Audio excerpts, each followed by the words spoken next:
making her Tennessee Avenue debut, Janet B. Come on up here, girl, Janet. Diana is an artist and a writer. A sure way to live in poverty. But Lisa and I wrote a book called Speaking of Atlantic City, Recollections and Memories. Yes, you did. Yeah. That's amazing. It's on Amazon and it's got 5 stars. Very proud of our writing. But tonight, my phone doesn't fail me. I'm going to read some. Who here likes poetry? We do. We do? We have had poets here before. Go ahead and go for it. They love it. Oh, one brave woman raised her hand. People usually hate poetry, but I think it's because you haven't heard enough. But I'm going to try. This is a poet called The Poet, Part 1 and 2. While I am still keen, I shall be a keen observer of the extant condition of my life. The observer in her element, on a chair, at the edge of the room, watching.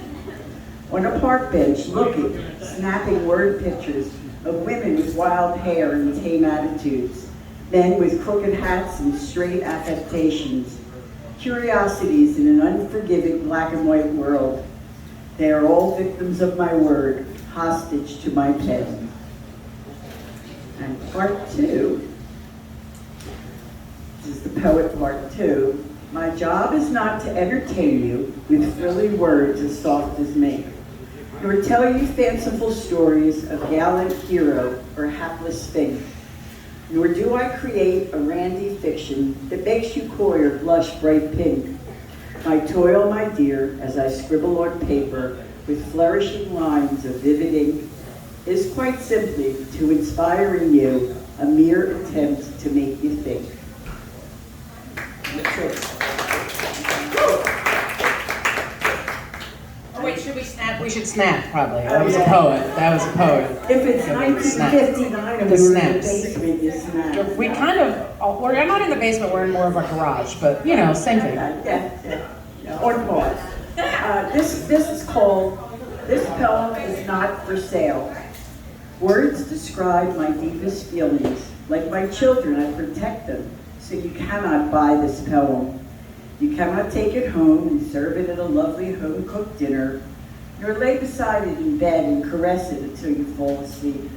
You cannot take it to work to ignore your daily business, or take it on a fun-filled family vacation. I have paid dearly for these words, which I now share. The cost so high that I'm still paying, years after they have repeatedly stabbed me and made me bleed like Old Faithful crushing forth. Besides, you don't really care enough to pay what I paid. You might pick this up and read it and put it right back on the shelf. There'll be no tariff for that act. You might even let me read it to you while you're probably actually thinking about some task you haven't gotten to yet, or what you've forgotten to add to tomorrow's grocery list. Someday, it might be picked up by the rag man and end up in the trash dump, but this poem is not for sale. I know it's hard to give attention to someone else's feelings. So many words go by unnoticed, and after all, is an unread poem a poem after all? Most definitely, this poem is not for sale, but donations are gratefully accepted.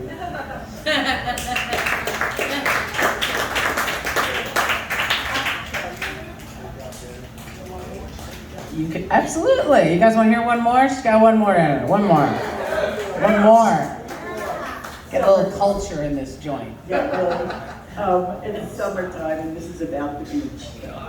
This is called Cognizance.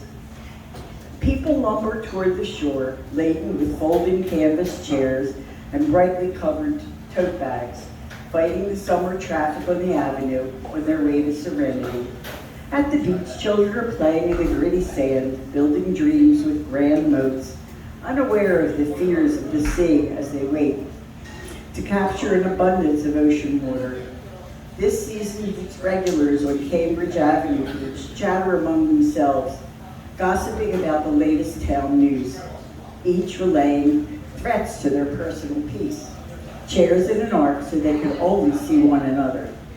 Further down the beach, the old men on Buffalo Avenue Beach, they call themselves the boys, play quoits, imagining the health benefits of the game, making them feel younger, less stressing their bulging carcasses.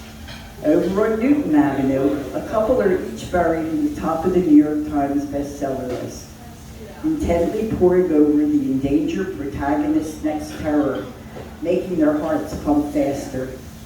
Not even the lifeguards, dotted on every other street, surveilling the people splashing right in front of them, notice my glistening gray fin shining in the sunlight and slowly making its way towards the shore.